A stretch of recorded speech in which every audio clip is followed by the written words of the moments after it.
السلام علیکم تربوره په خیرونو. وعلیکم السلام. خیر راته ستړی مه شې. خیر دې نصیب شه. ښه یې جوړې راته. شکر دی. دا کاغذونه دي چې شي دي والکه دلته وایي چې دا کاغذونه دي چې شي دي کلي ته مرستې راغلي دي. هغه څوک چې غریب وي نو دلته یې نوم لیکل شوی دی.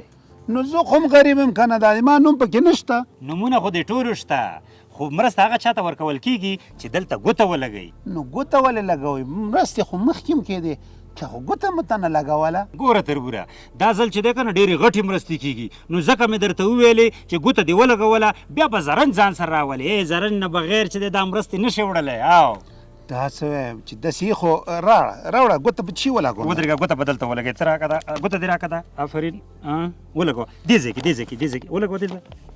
دغه ده. ای زنده‌باد. خو ګوره زما یوه خبره واوره چې دا زنګ مې درته ووه که نه چېرته ورک نه شي بیا زرنج یا غټ موټر ځان سره راوله چې دا ټوله مرسته درته پکې بار کړو ځکه چې ډېرې غټې مرستې را روانې دي. خفه کېږه مه. وایم شه شپې به درپسې آفرین زنده‌باد. د خدای په امان د خدای په امان. او د دې کاغذ هغه کاپي بیا راولېږي. سمه ده سمه ده. د خیره سره مرستې کېږي. زه هم چې د اوس نه تیاره ورته وکړم. السلام علیکم. وعلیکم السلام. بشیر خانه ستړی مه شې. ته ستړی مه شې. څنګه یې جوړې په خیر یې؟ والکه هغه زرنج دې چېرته ده؟ هغه خو مې په سرای کې درول دی. ولې خیرات خو به وي. خیریت دی. مال چې یو څو ورځې پس مې پکارېږي چې زرنج کومه بله خوا یونه سي. د څه شي لپاره دې په کار ده؟ هغه تربور مې په مرستو کې راته نوم لیکلی دی. ویل ډېرې غټې مرستې را روانې دي. وایي دومره به وي چې په زرنجونو کې به یې وړې. کلي ته خو داسې مرستې نه ده راغلې او نه چا نوم لیکنه کړې ده. دا څه وایې؟ په ما باندې خو یې په کاغذ باندې ګوته لګولې ده او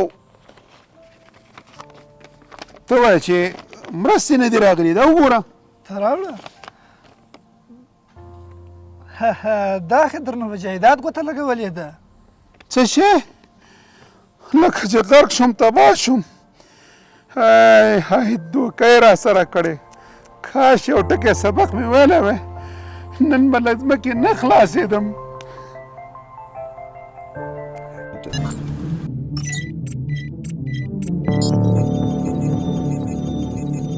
پولیس د ټولنې خدمتګار